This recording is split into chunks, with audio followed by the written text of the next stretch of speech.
Dans cette capsule, nous allons débuter la correction d'un exercice sur le thème principal de la trigonométrie et dont vous voyez le début de l'énoncé sur vos écrans. Il s'agit d'un exercice basé sur une situation concrète.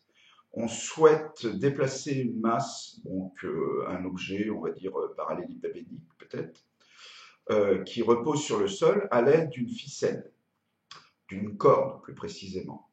Et donc, on vous explique qu'il va falloir appliquer une certaine force pour faire glisser cet objet et d'imprimer un angle par rapport au sol à la corde. Et on essaye d'optimiser cet angle et probablement également la force pour pouvoir déplacer dans les meilleures conditions qui soient cet objet.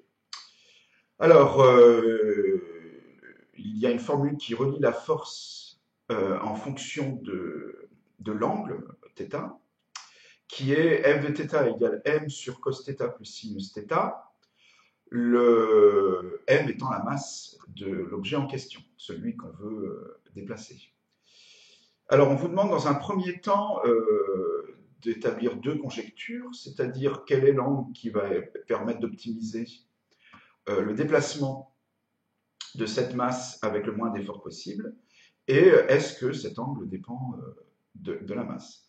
Donc on va commencer par la première conjecture. Bon, la deuxième partie, on en parlera plus tard dans une capsule ultérieure. D'ailleurs, le petit a, on va le traiter dans celle-ci.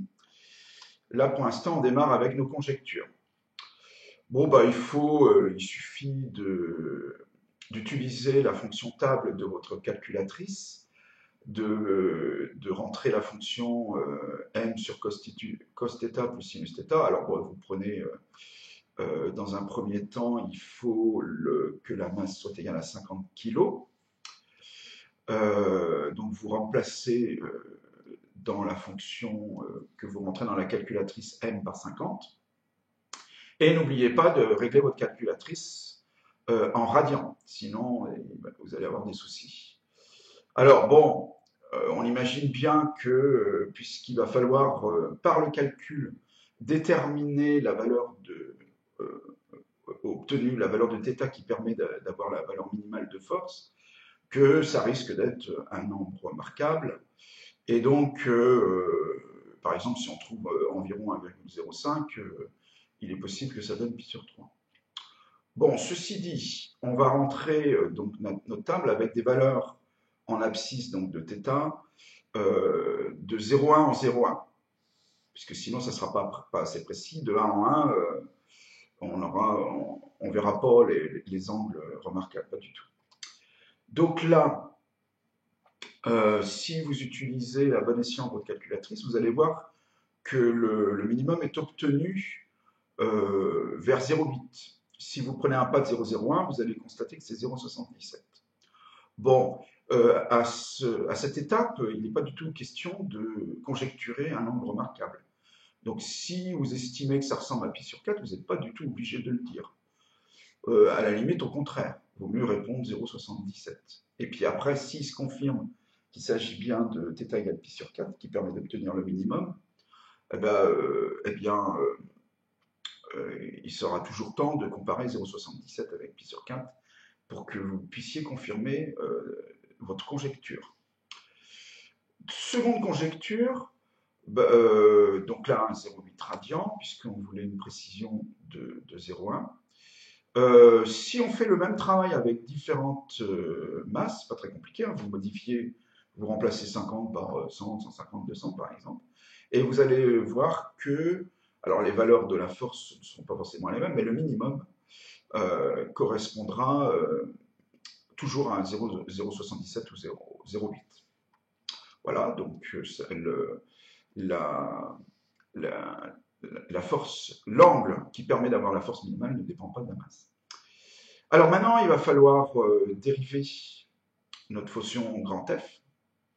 Je reviens 2 secondes sur la deuxième partie de ce problème. Et on me demande de calculer f' de θ pour θ appartenant à 0 pi sur 3. Alors là, il va s'avérer qu'on va étudier cette force sur l'intervalle 0π/3. Mais pour l'instant, le calcul de f' de θ, on ne demande pas d'en déterminer le signe, ne dépend pas de cet intervalle. On va juste répondre que f' de θ est égal à temps entre 0π/3, mais il n'y aura pas de conséquence sur la valeur de f' de θ pour l'instant. Alors, cette fonction est de la forme m fois 1 sur v, où m est une constante, et la dérivée d'une fonction du type 1 sur v, c'est moins v' sur v carré.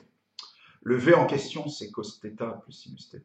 Si je dérive, la dérivée de cos θ, c'est moins sinus θ. La dérivée de sinus θ, c'est cos θ.